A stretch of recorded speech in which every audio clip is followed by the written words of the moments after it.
என்னடி பேசிக்கிட்டு இருக்க? உனக்கு என்ன நடந்தாலும் பரவாயில்ல, எனக்கு என் வாழ்க்கை மட்டும்தான் முக்கியம், என் குடும்பமும் கூட பிறந்தவங்களும் தான் முக்கியம்னு என்ன சுயநலமா யோசிக்க சொல்றியா? அப்படி இருந்தா தப்பில்ல சக்தி. என்ன பொறுத்த வரைக்கும் அப்படி இருந்தா தப்புதான். நான் என்ன யாருக்காகவோ பண்றேன்? சுயநலம் அது இதுன்னு பேசிக்கிட்டு இருக்க? ஏய், நம்ம 2 பேரும் ஃப்ரெண்ட்ஸ் டே. உனக்கு ஒரு பிரச்சனைனா நான் வந்து நிக்கிறதும், எனக்கு ஒரு பிரச்சனைனா நீ வந்து நிக்கிறதும், அது ஒரு பாசம்.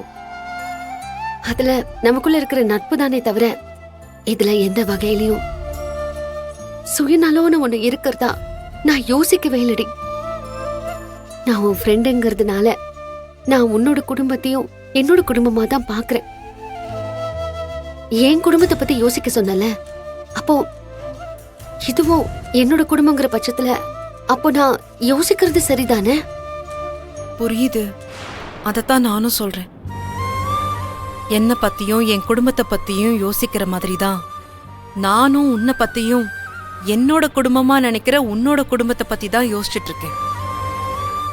நீ இந்த பிரச்சனையில இருந்து என்னை காப்பாத்தணும்னு நினைக்கிற, ஆனா இதனால உனக்கு ஏதாவது பிரச்சனை வந்துருமோன்னு நான் பயப்படுறேன். இங்க என்ன நடந்துச்சுன்னு பார்த்தல, ஏன் எதிரிங்களால உனக்கு எதுவும் ஆயிடக்கூடாதுன்னு நான் யோசிக்கிறேன். நீ எனக்கு சப்போர்ட் பண்ணு, நான் வேண்டான்னு சொல்லல. அது உனக்கு டைம் இருக்கும்போது வந்து பாரு. எல்லா நேரத்திலயும் என் கூடவே இருந்தனா அது உனக்கும் உன் லைஃபுக்கும் ஏதோ சேஃபா இருக்காதோன்னு எனக்கு பயமா இருக்கு.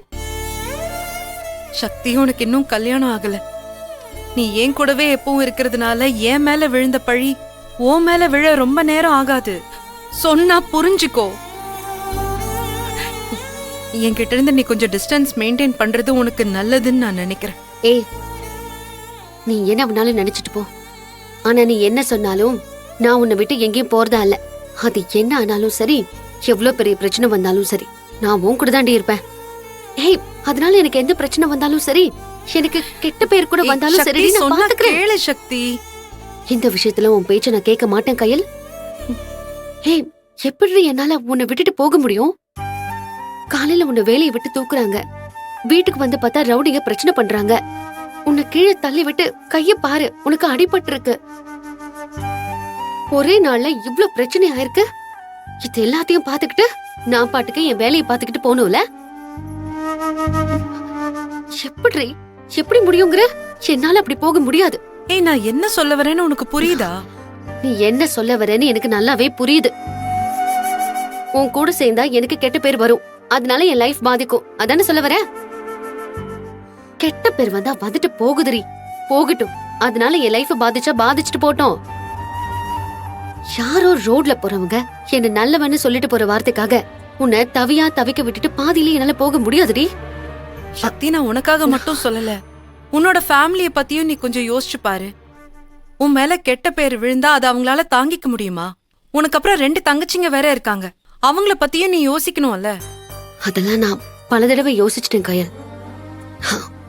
எங்க அண்ணன் விஷயத்திலேயே நாங்க கஷ்டத்தை அனுபவிச்சோம்.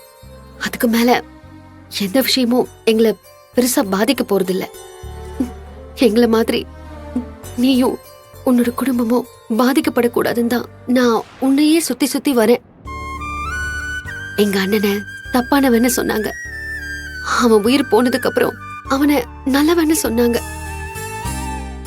அவனை தப்பானவங்கன்னு சொல்லும் போது இந்த ஊரை நம்புச்சு, அவனை கேவலமா பேசுச்சு.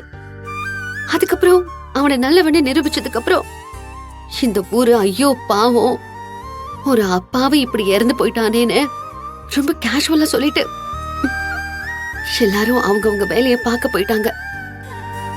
ஆனா அந்த பிரச்சனைக்கு நடுவுல அவமானம் தாங்காம என் அண்ணன்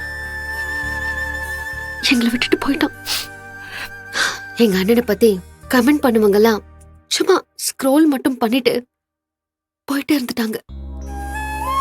போன என் அண்ணனோட உயிர் திரும்ப வராதுல்ல. அன்னையில இருந்து இந்த ஊர் பேசுறதையும் ஏசுறதையும் நான் ஒரு விஷயமா கூட எடுத்துக்கிறது இல்ல. அதனால என்ன பத்திலாம் நீ கவலைப்படாத. என்னெல்லாம் யாரும் எதுவும் பண்ண முடியாது கயல். நீ என்ன போன மட்டும் வரட்டாம இரு. எனக்கு அது போதும். நான் விரட்டல சக்தி. உனக்குன்னு ஒரு வாழ்க்கை இருக்கு, அதையும் பாருன்னு தான் சொல்றேன்.